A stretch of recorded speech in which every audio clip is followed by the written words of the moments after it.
Salut à tous, bienvenue sur BFT. Et là, c'est parti pour le débrief. OM Toulouse. Alors, on va commencer comme d'habitude. Composition, on va partir n'importe quoi. La composition, Rouli dans les buts, Wea latéral droit, Pavard, Sidi, Egan Riley. On le voit enfin. On va en parler. En défense centrale, Medina à gauche. Ça change pas. Emerson, il est bizarrement sorti du 11. Bref, on en reparlera. Au milieu de terrain, on repart du classique sous Habib Beye. Højbjerg, Kondogbia, Timber. Et ça, on va en reparler parce que ça a été compliqué. À droite, Mason Greenwood. À gauche, Peshao, Aubameyang en pointe. Alors, je vais être cash avec vous, je vais vous dire la vérité, on s'est fait chier comme jamais. En première mi-temps, c'était terrifiant. Il y avait rien. Vraiment rien. Vraiment. Par contre, là, il y a un problème. Et le problème, il date depuis le début de saison, même l'année dernière. Les corners, les coups francs. Et ça travaille pas les corners. C'est sûr. On a 20 000 corners. On sait pas les tirer. C'est pas possible. Genre, les corners, on n'est pas Arsenal. Je vous le dis tout de suite. On est même le contraire. Arsenal, il marque limite que sur corner. Parce que, voilà. Arsenal, mais nous, les corners, c'est terrifiant. On sait pas pourquoi Guiri ne commence jamais titulaire. Aubameyang, il est cramé, mais Habib Beye, il insiste avec. Il faudra nous expliquer. Derrière, la défense, c'est fébrile quand même. Pavard, c'est dit Egan Riley. Moi, je lui demandais à voir Egan Riley. Ce soir, il m'a pas convaincu. Il prend un jaune, il sort. Il est souvent en retard. Il est souvent... avec le ballon, c'est pas fou. Après, en vrai... On peut pas venir cracher sur Egan Riley. Alors, objectivement, je suis pas fan de lui, voilà. Mais, en fait, le gars, on l'a jamais fait jouer. Le gars, il est venu, tout le monde est passé devant lui. Il voyait Pavard se faire cagade sur cagade, il sortait jamais. Balerdi faire cagade sur cagade, il sortait jamais. Aguerd d'être à 50%, il sortait jamais. Le mec, on le sort du placard au mois de mars. Qu'est-ce que vous attendez clairement de lui ? Les gars, à un moment, ça c'est un reproche qu'on doit faire à Deserbi et qu'on a fait à Deserbi. Et le manque de trop de rotation au milieu de terrain, mais en fait, quand on a un effectif et qu'on joue sur plusieurs tableaux, faut vraiment faire tourner. Faut vraiment faire tourner efficacement. Mais bref, ça c'est un autre truc. On en reparlera de toute façon à la fin de saison. On reviendra sur la saison complète. Ce sera une vidéo moins longue que la première partie de saison. Et on reparlera de tout ça. Pardon. On n'a rien vu en première mi-temps. Grève des supporters en première mi-temps. Les joueurs aussi ont fait grève. Tout le monde a fait grève, quoi, en gros. Les supporters, ils n'ont pas supporté. Les joueurs, ils n'ont pas joué. Compliqué. Sinon, très belle équipe d'Auxerre. Franchement, ils ne méritent pas d'être 16e. Franchement, il y a des joueurs vraiment de qualité à Auxerre. Que ce soit Kevin Danois, que moi je trouve très bon et qui fait une très bonne saison. Diomandé, c'est pas mal aussi. L'attaquant, c'est Amara aussi. Face à Peshao, il a gagné quasiment tous ses duels. Franchement, à Auxerre, c'est pas mal du tout. Je comprends pas pourquoi ils sont 16e. Ils méritent pas d'être 16e. Bref, je continue. Qu'est-ce que je voulais dire ? Il y a eu des changements tard. Guiri est rentré à la place de Kondogbia. Le milieu de terrain, il était pauvre.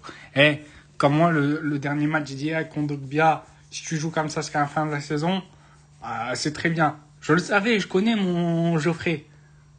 Le studio, ça fatigue, moi je vous l'ai toujours dit. Le studio, ça a fatigué. Il a fait sa saison au studio. Il nous a fait 2 bons matchs peut-être dans l'année. Ah, là, il tirait la langue. Voilà, c'était compliqué. Højbjerg est... Là, moi, je vais parler. Højbjerg, quand il est venu, j'étais en mode, waouh, pas mal la recrue de Tottenham, on va voir ce que ça va donner. Et je trouvais que l'année dernière, il avait fait une vraie bonne saison. Et c'est un joueur que j'aimais bien. J'étais en mode, ok, il apporte de la stabilité, leader et tout ça. Mais Højbjerg, j'ai jamais parlé de lui.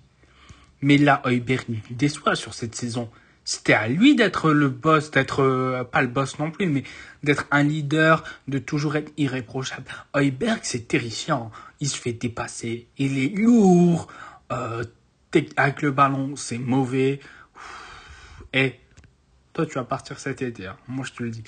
On en reparlera. On fera une vidéo spéciale. Ce que je garde, ce que je dégage. Mercato idéal. Franchement, il faut que je réfléchisse à ça, mais on fera ça au mois de juin, juillet. Pourquoi pas faire un mercato idéal? Ça pourrait être pas mal. Donc, on a l'entrée de Guiri à la place de Kondogbia. On a Egan Riley qui sort. Medina prend un jeune en première mi-temps. Medina à gauche, je suis pas convaincu. Hein. Franchement, autant remettre Emerson. Voilà. Egan Riley qui sort l'entrée d'Emerson. Medina passe en centrale avec Pavard. Aguerd, comme il se fait opérer, il s'est fait opérer, je pense, si je ne me trompe pas. On va avoir Pavard et Balerdi, mais Aguerd ou Medina ou Egan Riley en défense centrale jusqu'à la fin de la saison. On va voir ce que ça va donner. Guiri rentre sur un super travail de Peshao. Lui, il monte en puissance. Lui, j'aime bien là. Là, ce qu'il me propose là, le début de saison, il était compliqué, même s'il scorait, même s'il était là en Ligue des Champions, etc. Que ce soit contre l'Ajax, que ce soit contre le Sporting. Il a mis un autre but, je crois que c'était contre Saint-Gilloise, si je ne me trompe pas. Mais bref, il est là, il est présent. Et là, il monte en puissance. Ça fait quelques matchs qu'il monte en puissance. Toulouse, maintenant ce soir. Centre, cafouillage, je crois que c'est dévié. Donc, je crois que la passe d'air ne va pas compter pour Peshao. Et Guiri allume la cage. Guiri. Et là, ce qui m'a fait plaisir, c'est qu'on a vu un Guiri en 10. Je demande tout le temps Guiri en 10. Depuis longtemps, depuis quasiment le début de la chaîne, je demande de voir Amine Guiri en 10. Et moi, ça, c'est pour la saison prochaine. En fait, Guiri n'est pas un 9. N'est pas un 9 qui va marquer. N'est pas un 9 finisseur comme un Haaland. Toute proportion gardée, bien sûr. Mais Guiri, il a la capacité technique, il a la capacité de jouer dos au but, de mettre le ballon à la bonne personne. Et moi, un Guiri en 10, ça m'intéresse. On a essayé ce soir, mais le problème, c'est qu'Aubameyang, il est cramé. Donc, c'est compliqué. Mais Guiri en 10, avec un vrai 9 devant, un Peshao, et on verra si on garde Greenwood l'année prochaine, mais franchement, ça se tente. Et il y a eu 2-3 bonnes interventions de Guiri qui a récupéré des ballons importants. Il perd quasiment peu de ballons. C'est pour ça que je veux voir Guiri en 10. Il y a eu une action représentative en première mi-temps que moi j'ai noté. Il y a Peshao qui va défier le latéral droit d'Auxerre. Il perd son ballon 6 par rencontre. Et t'as Peshao qui revient faire son retour défensif, récupérer le ballon. Et malgré qu'ils ont fait grève les supporters, t'as les supporters qui ont applaudi. Et c'est ça qu'on veut voir à Marseille. Des joueurs, ok, tu perds le ballon, t'es pas peut-être bon techniquement, mais tu mouilles le maillot. Et Peshao, quoi qu'on lui reproche, qu'on aime, qu'on n'aime pas, c'est l'un des seuls, ou le seul avec Weah, Emerson, qui mouillent le maillot, qui sont là, qui se battent, qui reviennent défendre. Et Peshao, je le vois plus haut sur le terrain en tant que vrai ailier gauche, mais lui, il revient défendre. Parfois, il est latéral gauche, parfois, il va sauver des ballons sur sa ligne. Il se bat, ce joueur. Et ça, je veux voir cette mentalité pour les 11 joueurs. Il y en a, c'est un peu compliqué, hein. Mason Greenwood, bon après Greenwood, il nous fait gagner des points énormément, mais il n'a pas encore ce... Et je sais pas s'il l'aura, mais voilà. C'est tout. On gagne 1-0, mais on va retenir vraiment que les 3 points. Il n'y a rien d'autre à retenir, les gars. Il n'y a rien. C'est tout. On a gagné, c'est cool. Mais on est content juste pour les 3 points. On reste 3e. Maintenant, on va voir les résultats. Il y a un Lille-Rennes en dimanche soir. Si ça peut finir en 0-0, moi, ça m'arrange. Un bon vieux 0-0 de Ligue 1 d'il y a 10 ans, comme les anciens ont pu connaître. Moi, ça m'arrange. Lyon-Le Havre. Ouais, Lyon jouait l'Europa League à fond. En plus, avec Hendrick, vous avez un bon effectif. Ça vous dit pas d'aller en demi-finale d'Europa League et de couler en championnat? Non, plus sérieusement, content pour les 3 points, mais on va vraiment retenir que ça. Voilà. Le débrief n'a pas été long. J'ai un peu bifurqué. J'ai un peu parlé d'autre chose parce que y a rien à retenir en vrai sur le match. Donc, n'hésitez pas à vous abonner, à liker, à commenter, partager la chaîne pour attirer d'autres personnes et à me donner votre avis en commentaire. Salut!